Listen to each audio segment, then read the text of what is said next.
पहली खबर उदयपुर के कन्हैयालाल हत्याकांड को लेकर है। इस पर सियासत फिर से गर्मा गई है।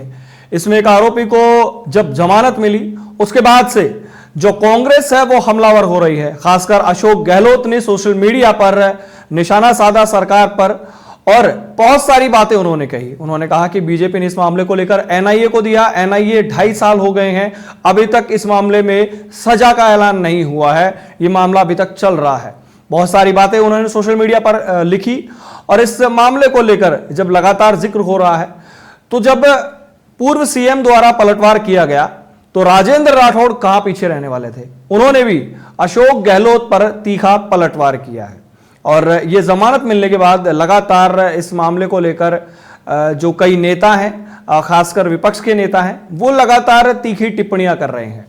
इसमें जो जिसको जमानत मिली है वो बताया जा रहा था कि एक साजिश में आरोपी बताया जा रहा है और जो मुख्य आरोपी हैं वो फिलहाल पकड़े गए थे, उनको पुलिस ने गिरफ्तार कर लिया था।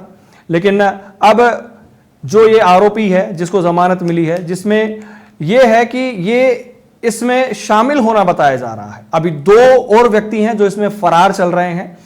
अब जो राजेंद्र राठौड़ है वो अशोक गहलोत के ट्वीट का जवाब करते हुए लिखते हैं, अशोक गहलोत को टैग करते हैं और लिखते हैं, साहब श्री कन्हैयालाल हत्याकांड के दोषियों को सजा दिलाने के लिए भाजपा सरकार प्रतिबद्ध है, लेकिन आप ये कैसे भूल रहे हैं कि जयपुर बम ब्लास्ट में 71 निर्दोष लोगों की जान गई, लेकिन विगत कांग्रेस सरकार में माननीय उच्च न्यायालय में लचर पैरवाई होने के कारण आतंकियों को बरी कर दिया गया था। आगे राठौड़ लिखते हैं, तब इसका दोषी कौन था? कांग्रेस सरकार ने तुष्टीकरण की नीति अपनाते हुए आरोपियों के खिलाफ ढीला रवैया अपनाया था और उन्हें सजा दिलाने में गंभीरता नहीं दिखाई थी।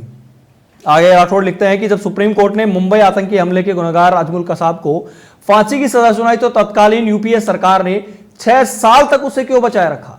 तब तो कांग्रेस की ही सरकार थी ना। आगे राठौड़ लिखते हैं कि कन्हैयालाल हत्याकांड के आरोपियों को पकड़वाने में 2 युवक शक्ति सिंह और कैलाश सिंह चुंडावत की सक्रिय भूमिका रही थी, लेकिन आपकी सरकार में उनकी सुरक्षा को क्यों नजरअंदाज कर दिया गया? अब आगे लिखते हैं कि गुनहगारों को सजा मिलकर रहेगी, चाहे वह कोई भी हो। हमारी भाजपा सरकार का संकल्प स्पष्ट है, दोषियों को कड़ी से कड़ी सजा दिलाना। तो ये जो राजेंद्र राठौड़ है उन्होंने अशोक गहलोत के एक ट्वीट का जवाब देते हुए किया है कि आप जब ये सारे मामले हो रहे थे आपकी सरकार कहां थी?